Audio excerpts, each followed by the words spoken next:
The conference room at the law offices of Hardin and Wells smelled of old leather and rain.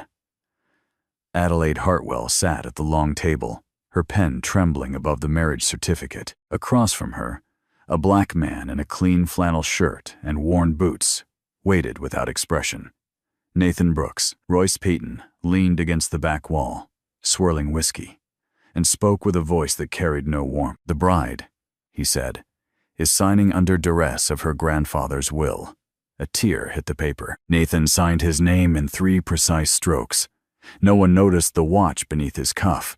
Everyone in that room saw a small-town black mechanic marrying above his station. None of them knew he had been quietly auditing their company for 18 months. 5 weeks earlier, on a gray afternoon in the small fishing town of Cape Elizabeth, Maine, Adelaide Hartwell stepped out of a hired sedan and stood on the cracked asphalt outside a building she would not have entered under any other circumstance. The sign above the open garage bay read Brooks Marine Repair in faded blue lettering. The shop smelled of diesel and brine, and something metallic she could not name. She wore a gray suit that was almost certainly the most expensive thing the building had ever held. She waited at the open garage door until the man inside finished tightening a fitting on a Volvo Penta diesel engine and reached for a rag. Nathan Brooks was tall, quiet, and dark-skinned, with sun-hardened forearms and a small scar at the edge of his left temple. He spoke rarely, and when he did, his voice carried the unhurried weight of someone who had stopped trying to impress anyone a long time ago. He did not seem surprised to see her. If anything, his expression carried a kind of mild resignation, the look of a man who had been expecting a knock he did not want to answer. She handed him a sealed envelope containing the relevant excerpt of her grandfather's will. He read it in silence, standing in his coveralls in the middle of his own shop. When he finished, he folded the page back along its creases and looked at her with an expression she could not read. "He left no letter for you about this," he said. "Not a question, but close to one." "No," she said. He was quiet for a long moment. Then he said, "I will need to think about it. Give me until tomorrow morning." She had come prepared for argument, for refusal, for greed. She was not prepared to be asked to wait. That evening, she drove back to Portland and sat alone in her grandfather's old corner office on the 40th floor of Hartwell Tower. Conrad Hartwell had been the most disciplined man she had ever known. He did not write whims into legal documents. Whatever this was, he had meant it. The next morning, before the sun had fully cleared the harbor, Nathan placed a call to a private number in Boston. The voice that answered was a woman's, dry and unsurprised. He spoke briefly. "Tell Margaret," he said, "that I said the time has come." There was a pause on the other end, then a quiet, "Understood." He hung up and put a pot of coffee on the stove. At 10, he called Adelaide. He would sign, he told her, with conditions. They would meet at her lawyer's office on Friday. The meeting at Hollis Reed's firm was scheduled for 1 hour. It took 3. Nathan read every page of the prenuptial agreement without skimming. Halfway through, he stopped at a paragraph on the 7th page, set down his pen, and asked whether the clawback equity provision in Section 14 had been intentional or whether someone had copied boilerplate from a Massachusetts template without adjusting for Maine corporate law. Hollis Reed, who had 31 years of practice and an ego to match, looked at the page, looked again, and quietly excused himself to redraft it. Adelaide watched her supposed mechanic from across the conference table and did not say anything for a long time. Something about the way he held a pen, something about the way he read a contract, the way other men read weather. That afternoon, she informed the Hartwell board. The room responded with the practiced silence of people who had already prepared their reactions. Royce Peyton, the chief operating officer who had served under Conrad for 18 years and had expected to be named successor, spoke first. He expressed his concern gently, choosing his words with the precision of a man who had rehearsed them. He was worried, he said, about the company's public profile. He paused, then added that a forced interracial marriage arranged through a will would attract unwanted attention from investors and press alike. The word interracial sat in the room like a stone dropped into still water. No one moved. No one objected. He proposed an addendum, a strict prenuptial agreement, a confidentiality clause, and an exit provision permitting either party to terminate the arrangement after 12 months with minimal complications. Adelaide, who saw the shape of the trap but had no time to refuse it, agreed. Hartwell Maritime in those days was valued at roughly $1.6 billion. The company controlled a meaningful share of New England container traffic and held a long-running supply contract with the naval base at Portsmouth. A merger with Atlantic Freight, valued at $620 million, had been in negotiation for 9 months. Piton was leading the talks. 2 evenings after the civil signing, Piton hosted what he called a welcome reception for the new member of the Hartwell family. The invitation list ran to 40 people, the full board, 3 senior partners from the merger team at Atlantic Freight, and a small handful of business press introduced for the evening as old companions of the house. Nathan arrived in a 2014 Ford F-150 and a plain black suit that fit, but had not been tailored. Piton's house manager hesitated at the front door and suggested with a careful smile that Mr. Brooks might be more comfortable using the side entrance, where deliveries arrived. Nathan looked at him without expression and walked past him through the main hall. Dinner began with a kind of cordiality that was its own form of cruelty. Piton sat to Adelaide's right and made a point of including Nathan in conversation the way a man might include a child at an adult table. He asked what a marine repair shop in Cape Elizabeth grossed in a good year. He admired the watch on Nathan's wrist and asked whether it was a tribute piece or an estate sale find. A senior board member raised his glass. To Mr. and Mrs. Brooks, he said, "May the next 12 months teach us all something about compatibility." The laughter that followed was louder than it needed to be. A woman near the middle of the table leaned toward her neighbor and whispered, just loud enough for the words to carry, that Conrad must be turning in his grave, knowing his granddaughter had signed her name next to a black mechanic from a fishing town. Adelaide did not look up from her plate. Nathan answered every question when asked. He used short, complete sentences. He drank water. He ate slowly. He did not touch the wine. Halfway through the second course, Adelaide noticed something that disturbed her. Nathan was not enduring the evening. He was counting. There was a small movement of his attention, almost invisible, as each remark landed, as if he were entering each name and each laugh into a ledger she could not see. The look on his face was not anger. It was not hurt. It was something closer to inventory. After dinner, Piton produced an additional non-disclosure agreement and presented it to Nathan with a remark about handymen and master bedrooms. Nathan read it, signed it, and slid it back without comment. In the upstairs hallway, Adelaide caught up to him by the library. "I should have said something," she said. Nathan stopped and looked at her. "You did not owe me that," he said. "Not yet." She did not understand the word yet. In the first week at Hartwell Estate, Adelaide gave Nathan the use of her grandfather's old study. It was the room she had not entered since the funeral. He stood in the doorway for a long moment, looking at the cold fireplace and the bookshelves and the worn leather chair. Then he walked in as if he were returning to a place he had once owned. He went to the cabinet beside the hearth, opened it without searching, and took out the brass kindling tongs. He stacked wood without thinking about which size to lay first. Adelaide stood in the doorway and watched and said nothing. She told him there was coffee downstairs at 6 in the morning.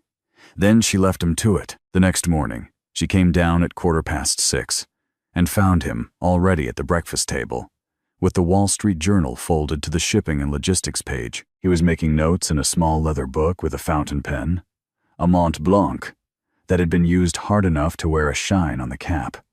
He looked up when she came in, nodded, and went back to his column. She had expected vaguely that the man she had married would watch sports highlights or scroll a phone. She had not expected an editorial calendar of freight indices and bunker fuel hedging schedules. She did not ask. She filed the observation and went to work. Over the next several days, she began to notice other things. He kept his boots by the kitchen door, always clean. He made his own bed.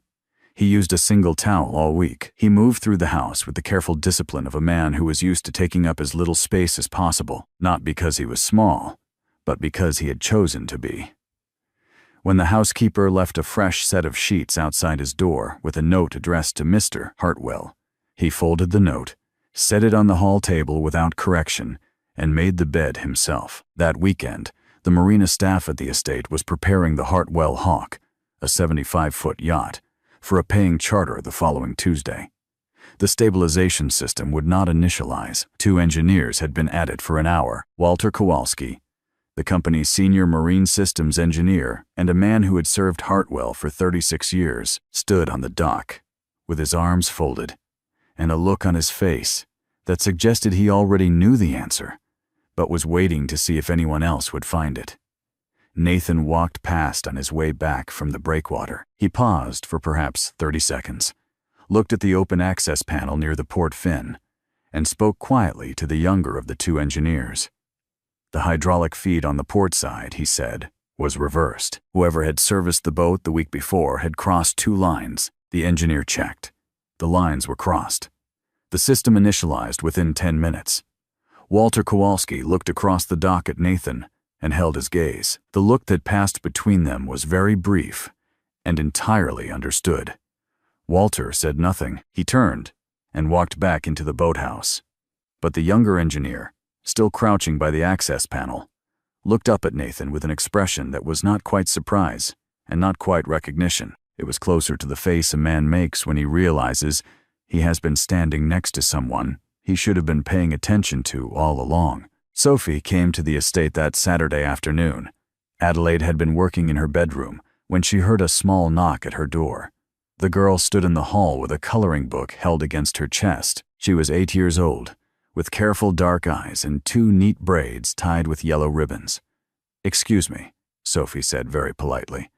"Do you know where the blue crayons go?" Adelaide blinked, stood up, and walked the child down to the kitchen, where she opened a drawer and found a packet of crayons her own grandmother had bought her 2 decades earlier. Sophie thanked her quietly, chose the 3 blues she needed, and went back upstairs with the careful steps of a child carrying something precious. Adelaide stood alone in the kitchen for a moment afterward, holding the drawer handle, and felt something move in her chest that she was not ready to name.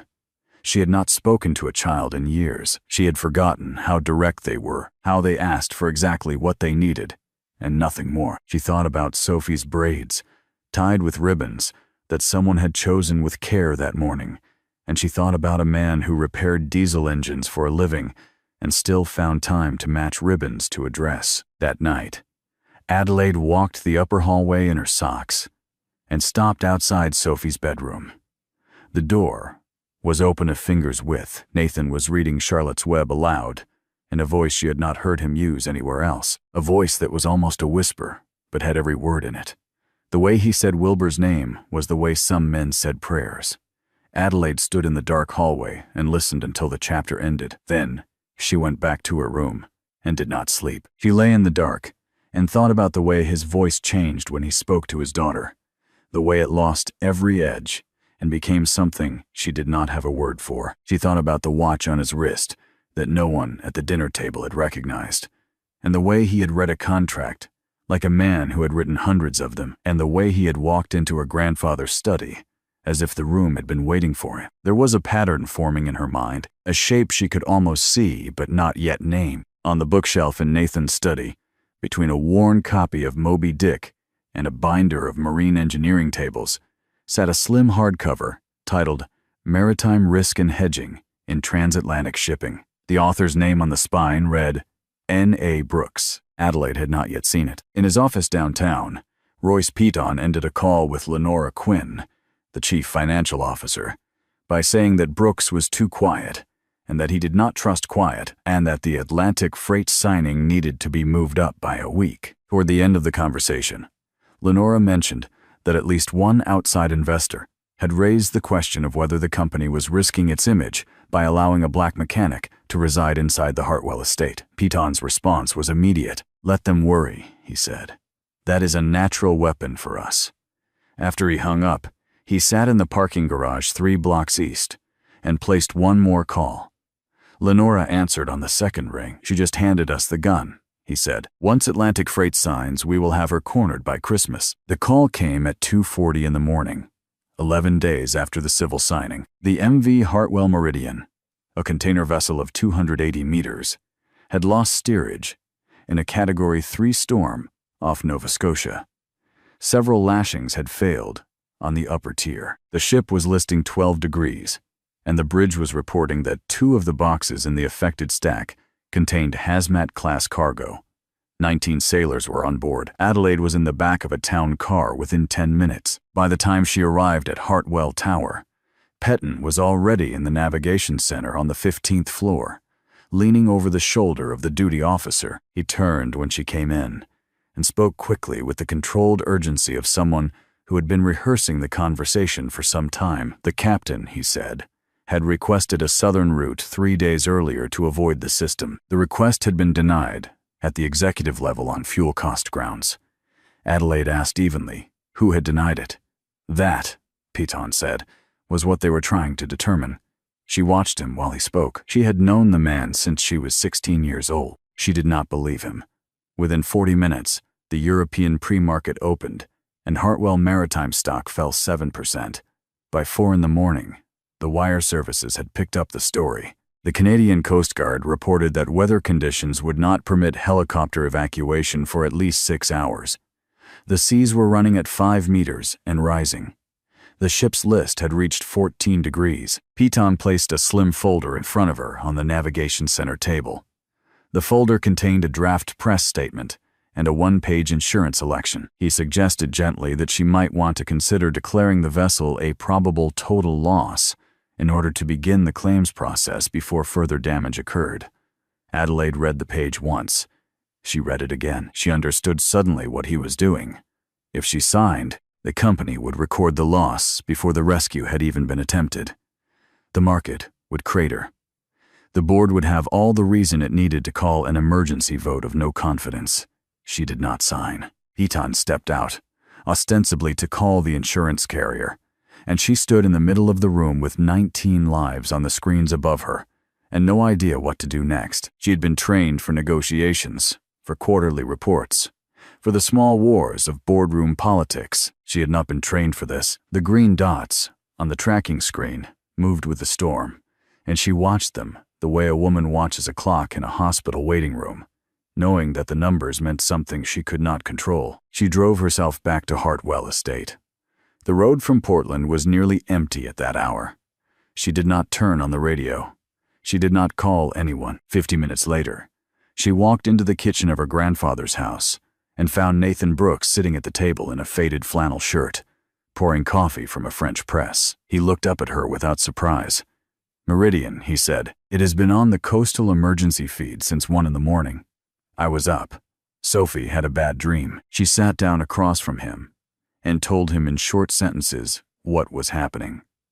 The ship, the list, the hazmat containers, the 19 men waiting for a helicopter that could not fly. He listened without interrupting. When she finished, he asked one question. "Who denied the reroute?" "Everton," she said. He set the coffee down. He looked at the steam coming off the cup. Then he looked at her. "Take me to your navigation center," Nathan said. "There is a manual ballast protocol most crews do not remember. I can talk the captain through it. We have a window." Adelaide looked at him. "You are a boat mechanic," she said. It came out closer to a question than she meant. He held her gaze. "I am a man who used to underwrite shipping insurance for vessels this size," he said. "Try me or do not. Your call." In the next 90 seconds, she did not move for 10 of those seconds. Then she stood up and reached for her car keys. By 4:15, Nathan Brooks was inside the Hartwell Navigation Center, standing 1 seat back from the duty officer at the lead console. Petton blocked the doorway when he saw him and said, in the careful voice of a man trying to control a room, that this was not appropriate, that Mr. Brooks had no clearance, that the situation required focus. Adelaide stepped between them. "I am authorizing it," she said. "Step aside, Royce."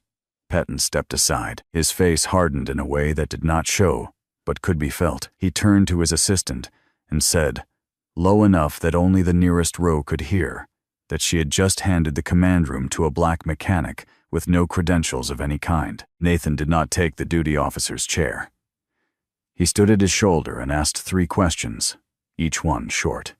The duty officer answered. Nathan watched the AIS plot and the trim readouts and the wind data for perhaps 2 minutes. Then he spoke slowly and clearly so that the duty officer could repeat his words to the captain over the radio without losing any of them. "Tell him to flood ballast tanks 4 and 6 to 50% capacity," Nathan said. "Vent tank 1 entirely, then tell him to turn into the swell, not away. He will feel like he is making it worse for the first 3 minutes. He is not. He will regain 6 degrees within 20. The duty officer hesitated. The protocol was not standard. He turned to Walter Kowalski, who had quietly entered the navigation center 2 minutes earlier and was standing near the wall with his arms folded. Walter looked at Nathan and gave the duty officer a single small nod. "Do it," Walter said. "He is right." The order went out over the radio. The next 20 minutes were the longest the room had ever endured. Then, at 4:36 in the morning, Atlantic time, the captain of the Meridian reported that the list had stabilized at 8 degrees and was reducing. By 5:10, the ship was holding at 4 degrees. The hazmat stack had not shifted. By 6, the helicopter window had opened, and the crew was being lifted off in pairs. 19 sailors. All of them came home. When the immediate crisis ended, the navigation center fell into the particular silence of people who had not expected to live through what they had just lived through. The navigation team stood up and clapped Nathan on the shoulder, one by one, as they left. Piton did not. He waited until Nathan stepped into the corridor alone, and then followed him. "Do not think one lucky call makes you part of this company," Piton said. "Stay in your lane." He let the word lane carry weight, the way a man does when the lane he means is not professional, but racial. Nathan stopped. He turned slowly, looked at Piton, and let the silence sit between them long enough to be felt. "Careful, Mr. Piton," he said at a register. Only the two of them could hear. Conrad used to say the same thing to men who did not last long here. Then he walked on. Piton stood alone in the corridor for a long time afterward and did not move. Adelaide could not sleep. At a little after 2 in the morning, she walked the dark hallway of Hartwell Estate to her grandfather's old study. She had not entered the room voluntarily in almost a year. Nathan, she knew, was not there. He had left after dinner without explaining where he was going, and she had not asked. She turned on the lamp at the corner desk and sat down in the chair. The study smelled the way it had always smelled, pipe tobacco that had not been smoked in this room for 2 decades, paper, and the faintest trace of the sea. She let her eyes wander over the bookshelves. After a moment, she stood and walked to the row Nathan had been keeping his own books on. She pulled the slim hardcover with the worn spine, Maritime Risk and Hedging in Transatlantic Shipping. N.A. Brooks. She opened the title page. A handwritten inscription filled the upper third of the page in her grandfather's familiar slanted script. "For Nate," it read. "For the conversations we never had to finish, CH 2019. Adelaide sat down on the edge of the desk and held the book in her lap for a long time without moving. She began slowly to look through the other books on the shelf. Marine Insurance Underwriting. A bound volume of Admiralty case law. 3 years of the Journal of Commerce with marginalia. In the same fountain pen hand she had seen at the breakfast table. The room around her began to feel like a place she had walked into without understanding. In the second drawer of the desk, unlocked, she found a small, unlabeled envelope. Inside was a single black and white photograph. 2 men stood on the deck of a freighter, the rigging behind them in the soft focus of an old camera. The younger man, dark-skinned and wearing a windbreaker, stood with his arms folded and a half-smile that she had never once seen on his face. The older, who could not have been more than 40, was unmistakably her grandfather. On the back of the print, in pencil, someone had written, "M.V. Atlantic Sentinel Sea Trials, October 1988. Nate B.A. and me." She stared at the initials for a long time before she understood that they were not B period, A period. They were 2 letters that began 2 names. She went to her own bedroom, opened her laptop, and typed the words N.A. Brooks Maritime Risk Hedging. The author's full name appeared in the second result, in a sidebar from the Journal of Commerce. Nathaniel A. Brooks Ashford. She typed Ashford Holdings. The first result was a single-page company website, austere and informative, dated to a most recent update of 3 years prior. Ashford Holdings, the page read, was a privately held maritime and logistics company founded in 1962, headquartered in Boston, with subsidiary operations in Houston, Long Beach, and Hamburg. The page listed no photographs and no executives. She found a Forbes profile from 2018, 2 paragraphs long. The estimated net worth of the chairman, given in cautious editorial language, ranged from $5 to $7 billion. The article noted that he had not granted an interview to the press in over a decade. Adelaide closed the laptop.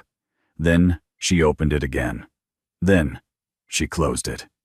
She sat very still in her chair for what might have been an hour. She had married, by force, one of the wealthiest private men in America. She had let a room of people humiliate him with the easy cruelty of class and the sharper cruelty of race, and he had let her. In the morning, when she came down to the kitchen, Sophie was at the table with a coloring book and a juice box. The girl looked up, smiled in a small, careful way, and said, "My daddy makes good pancakes if you want some."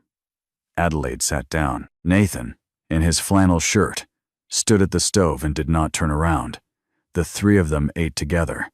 Sophie showed Adelaide how to draw a sailboat and syrup on top of the pancake. Adelaide did not trust her voice that morning. She watched Nathan cut Sophie's pancake into small pieces without being asked, and she watched Sophie hold her fork with both hands the way children do when they are concentrating, and she sat in the quiet of that kitchen and understood for the first time that this man had built an entire life around making one small person feel safe. Crosstown, Royce Piton sent Lenora Quinn a single text message. Friday, 10 sharp. Once Atlantic Freight is signed, the board meets at noon. Vote of no confidence. She is done. That evening, after Sophie had gone to bed, Adelaide carried the book and the photograph downstairs and laid them on the desk in her grandfather's study. Nathan was already there, reading by the lamp. He looked up at her arrival, and then at the item she had placed in front of him. "You are him," she said. "I am," he said. There was no preamble, no raising of voices. "Why did you not tell me?" she said. He considered the question for a long moment, as if he had been waiting for it, but had not decided in advance what to answer. "Because if I had told you on day 1, he said, "you would have used me as a shield. Conrad did not want that. He wanted you to see the company, and yourself, clearly first, before someone handed you a weapon." She was quiet. Then she said, "He could have just told me." Nathan looked at her. "He thought you would reject the help," he said. He may have been right.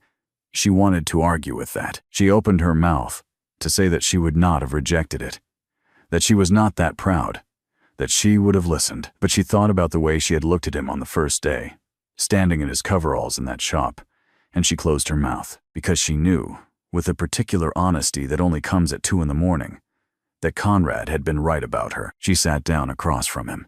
"And now," she said.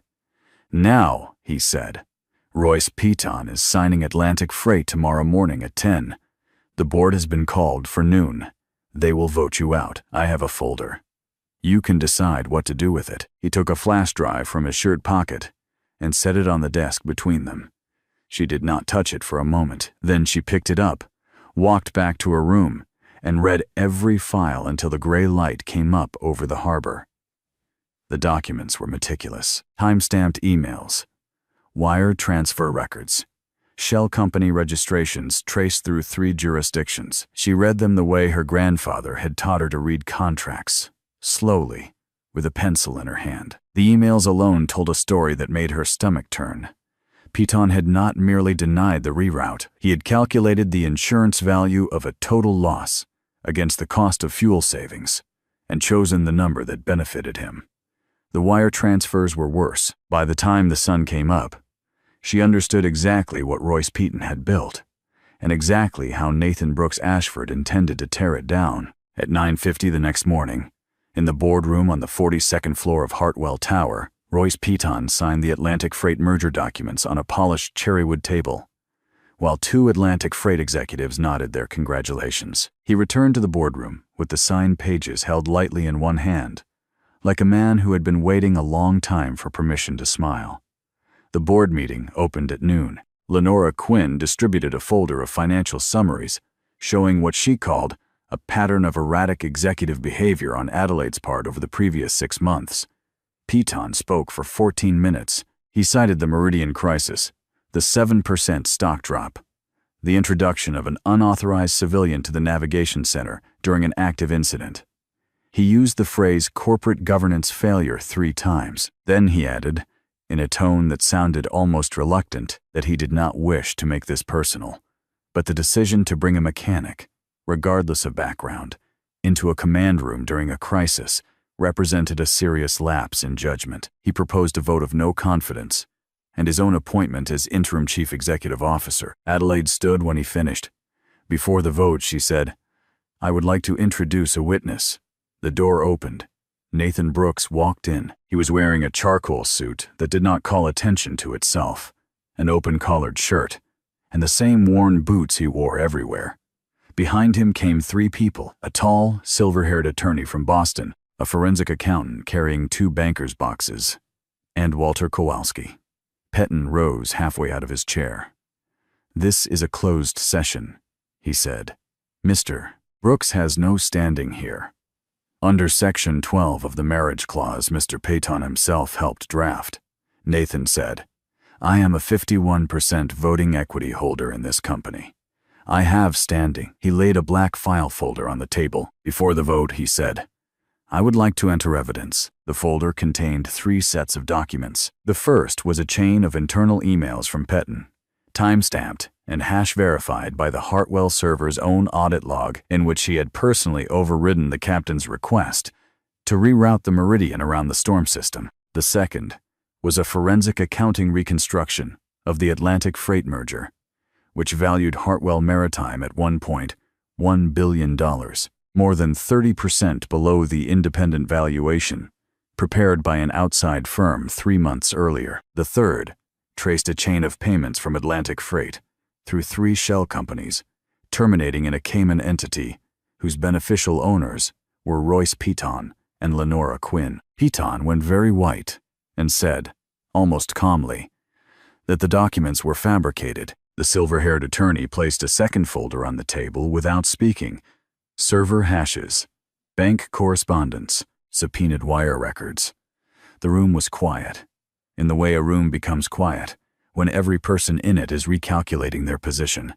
2 board members exchanged a glance. A third reached slowly for the folder and began to read. Nathan let the room sit with what had just been said.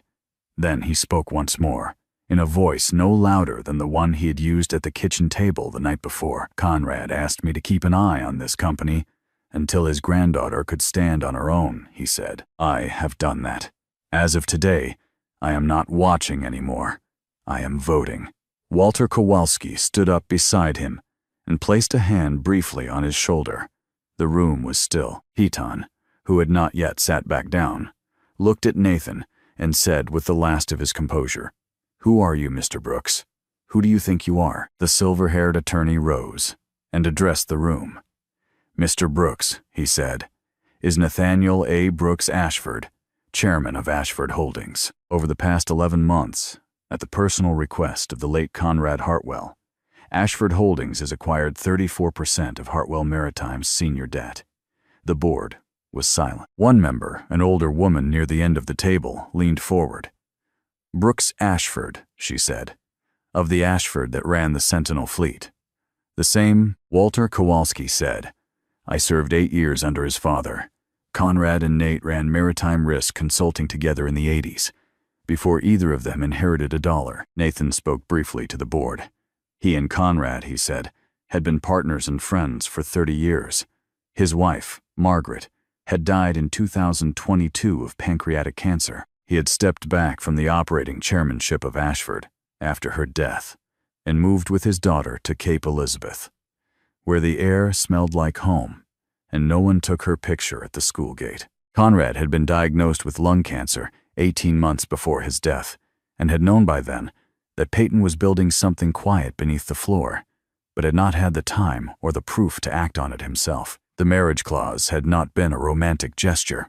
It had been the cleanest legal instrument available under Maine corporate law to give him standing inside the Hartwell boardroom without triggering panic in the public credit markets. The vote came 20 minutes later.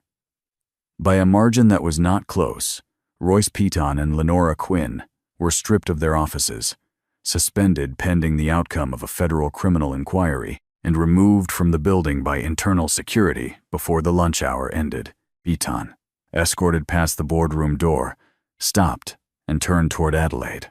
"He lied to you for 6 weeks," he said. "You will never trust him again." Adelaide met his eyes. "Get out, Royce," she said.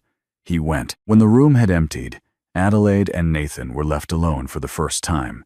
Neither of them sat down. Sunlight moved across the cherrywood table. "I need time," she said. "Take it," he said. He walked to the door and paused with his hand on the brass handle. "I should have told you," he said without turning around. "I will not pretend I should not have." Then he opened the door and walked out, and Adelaide stood by the window for a long time afterward and watched the boats move on the gray water and did not cry. 12 days passed before she drove to Cape Elizabeth. It was a Tuesday morning at the edge of November. The Brooks house was a Cape Cod cottage on a narrow road above Stony Beach. Sophie was on the porch with a sketch pad. "You came," she said. "I came," Adelaide said. Nathan stepped out in his flannel and his boots.